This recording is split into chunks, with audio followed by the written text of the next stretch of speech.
শহীদ ওসমান হাদি ভাইয়ের এই নারায়ণগঞ্জের মাটিতে গায়েবানা জানাজা অনুষ্ঠিত হইল এবং এখানে সকল স্তরের সকল মানুষ, সকল ভাইয়েরা, সকল মুরব্বীরা এই গায়েবানা জানাজায় অংশগ্রহণ করেছে। প্রশাসনের কাছে একটা অনুরোধ করব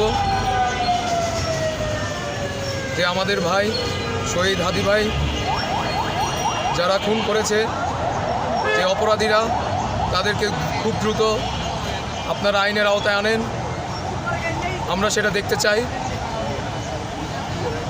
এবং একটাই বিষয়, হাদি ভাইয়ের যাত্রা বাংলাদেশ বিনির্মাণের ক্ষেত্রে যেটা চলমান ছিল সেটা চলমান থাকবে। সেই যাত্রায় যদি আমাদেরও কিছু হয়, একটাই কথা থাকবে যে অপরাধীর যাতে বিচার হয়।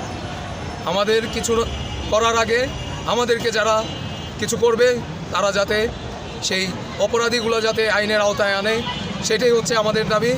এবং বাংলাদেশ বিনির্মাণের যে যাত্রা শুরু হয়েছে, ভারতীয় আগ্রাসনের বিরুদ্ধে যেই আন্দোলন, যেই আওয়াজ উঠেছে, সেটা চলমান থাকবে। এবং বাংলাদেশ বিনির্মাণ আমরা আসলে সকলে মিলে করব। এই বাংলাদেশের মানুষ সকলে মিলেই সেই যাত্রার অংশীদার হবেন এবং সেই যাত্রা চলমান থাকবে।